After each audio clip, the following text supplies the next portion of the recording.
Well, we're just so we're synced up because my topic is related. I wanted to do a deeper dive on this show in regard to John Bolton's upcoming book, because there's definitely a lot of celebration among Democrats regarding Bolton's book and some of the revelations in the book. Of course, he wrote about Donald Trump and his experience within Trump's administration. But keep in mind that most of the revelations that we've learned about so far, we already either suspected or knew about in different contexts. So let me tell you why I think this is important to discuss. So while people are celebrating John Bolton's upcoming book, it hasn't been published yet, but we've seen excerpts from it in various legacy media outlets. I do want to remind everyone that while he's attacking someone as disgraceful and as terrible, evil, cruel as Donald Trump, it doesn't change the fact that Bolton himself is pretty bad in every single way that you can accuse Trump of. So he is being celebrated because people are looking at him or seeing him as some sort of whistleblower, right? But keep in mind that he is publishing this book with a profit motive in mind. He had an opportunity to testify against Donald Trump during the impeachment investigation. He refused to do so. He claimed that he didn't want to do so until the courts got involved and forced him to. But really, he was looking forward to publishing this book, making a quick buck. And I highly recommend that everyone avoid giving into that or purchasing it or spending any money on it.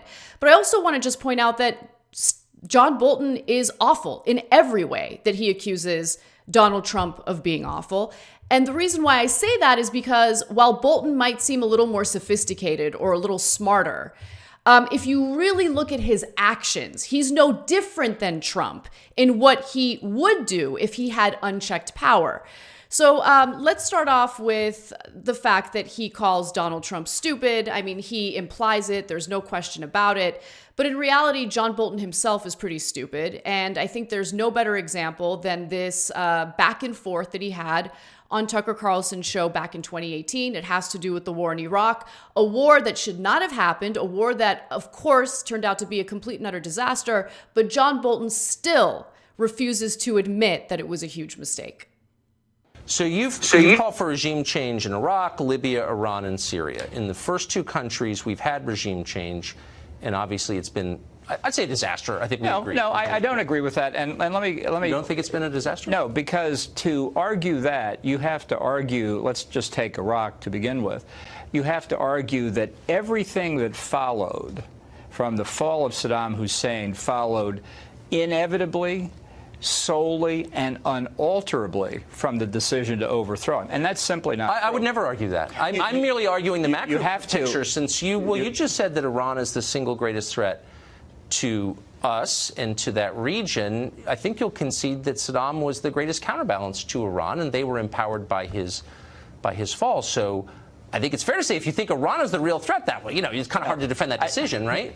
No, because I think your analysis is simple-minded, frankly. Okay. The Iranian threat, which stems from the revolution of 1979, was underway quite apart from what Saddam Hussein was doing. The Iranians have been trying to get nuclear weapons for 25 years. So you don't think the fall of Saddam made Iran stronger?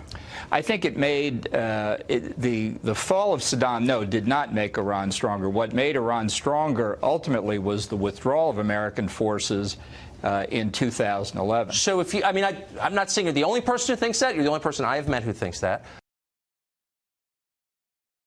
Look, he's the only person who thinks that because he's a moron, right? Bolton is arguing that the only mistake that the United States made in invading Iraq was not remaining in Iraq even longer. So pulling troops out is what destabilized the region. But what Tucker Carlson is saying there is actually pretty right. We further destabilized the region because war hawks like John Bolton, with his profit motive in mind, have never met a war that they didn't love, have never seen a situation where they didn't want to invade a country and further destabilize a region. The fact that he's one of the few people who still denies that invasion was a complete and utter disaster gives you a sense of just how utterly stupid he is.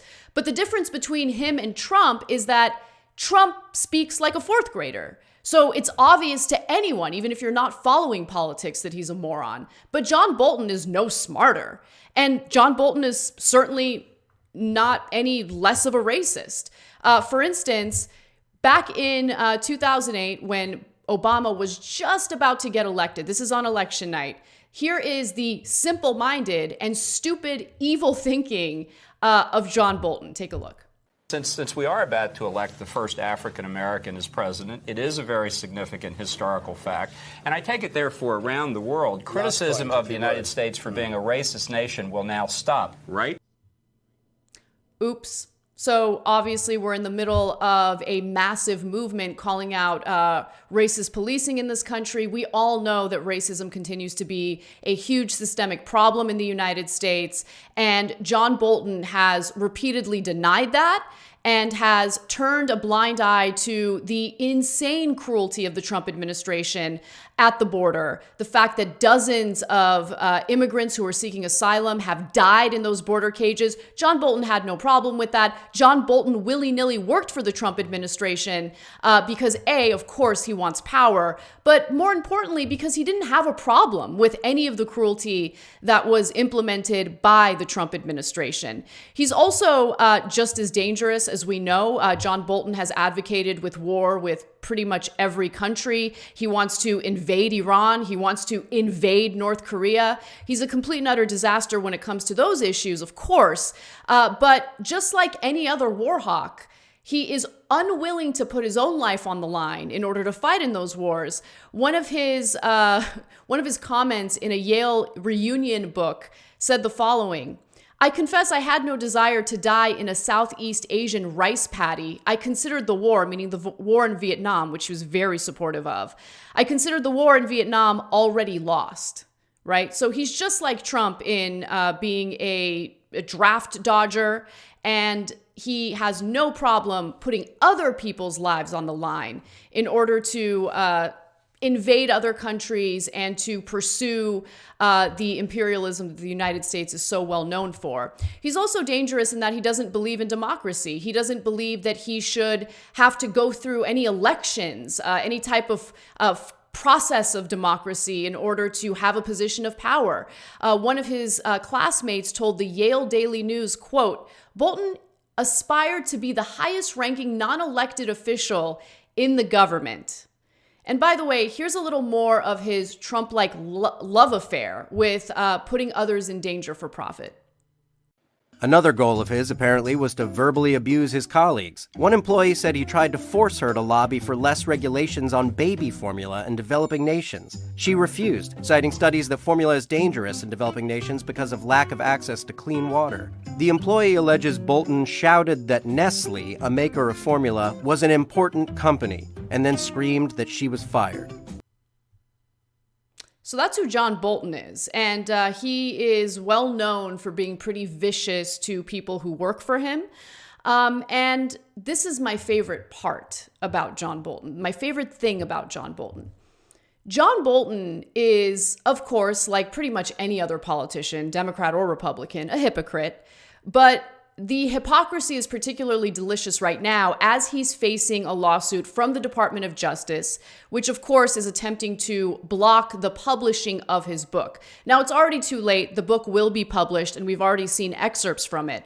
But I bring this up because if the lawsuit is successful, John Bolton will not be able to keep the proceeds from his book. The Trump administration will be able to garnish them. And I think that's pretty hilarious. Bolton cried about it, has been whining about it, and is arguing that he's being censored, that he has important information to share with the American people, and that the government is trying to censor him. Which is interesting, especially because the Trump administration is citing classified information in its quest to block the publishing of this book, right? Well, John Bolton in the past had very strong opinions on whistleblowers, on censorship, and didn't really seem to agree with the John Bolton of today when it came to whistleblowers like Chelsea Manning, for instance. So let's take a look at that. What do you think of Bradley Manning? I think he committed treason. I think he should be prosecuted to the fullest extent of the law. What does that mean? Well, treason is the only crime defined by our Constitution, and it says treason shall consist only of levying war against the United States or in adhering to their enemies, giving them aid and comfort. And he gave our enemies a lot of aid and comfort. So what should happen to him? Well, he should be prosecuted, and if he's found guilty, he should be punished to the fullest extent possible. And what is that? Death. You think he should be killed? Yes. So he thinks that, Chelsea Manning should have been killed for disclosing government secrets.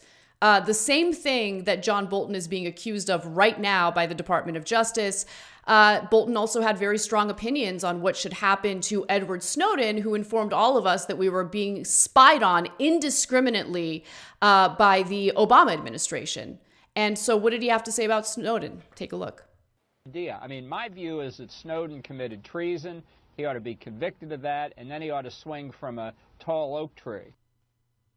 So does Bolton think that he should also swing from a tall oak tree? Because according to the Washington Post, Trump, who called Bolton a traitor and was incensed that he walked out of the White House with copious notes, has told allies he'd like to see Bolton be charged, according to people familiar with his remarks.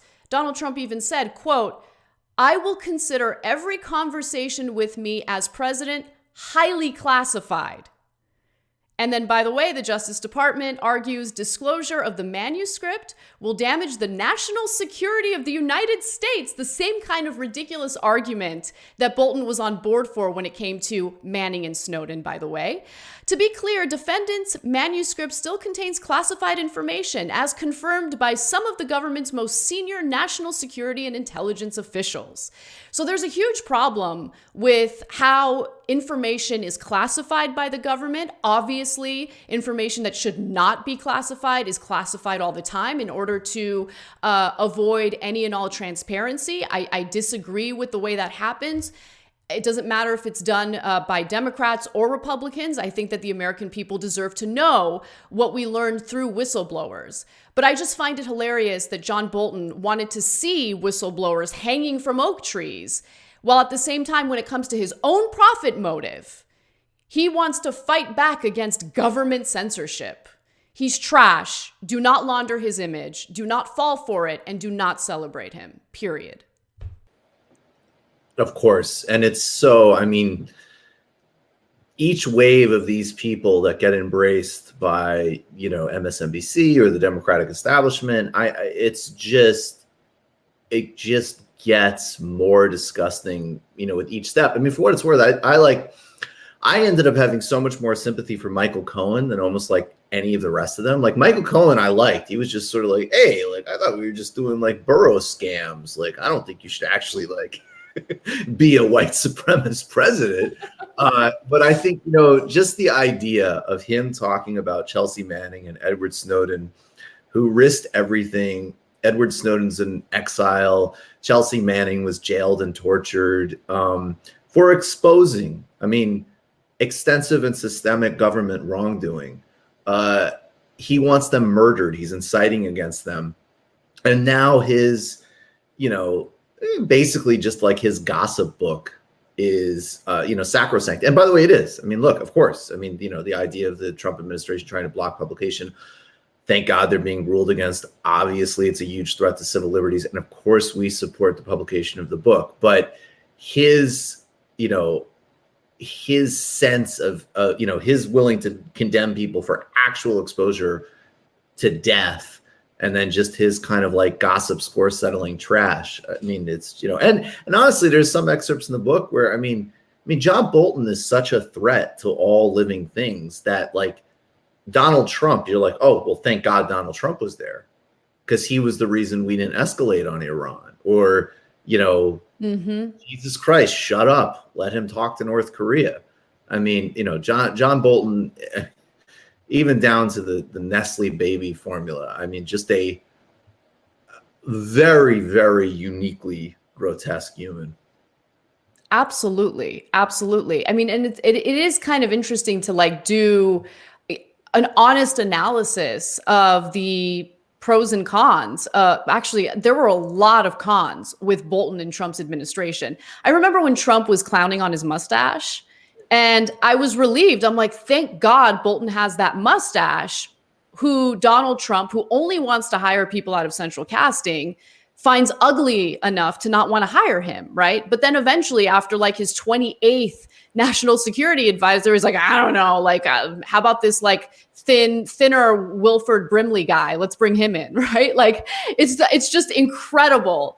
But I'm glad that they didn't get along, and I'm glad that Trump wasn't influenced by Bolton pushing him for more war with Iran, with North Korea. I mean, it would have been a complete and utter disaster. And I mean, we've already seen the negative impact of Trump ripping up that Iran nuclear deal, but it could have gotten much worse with Bolton still in that administration. Absolutely.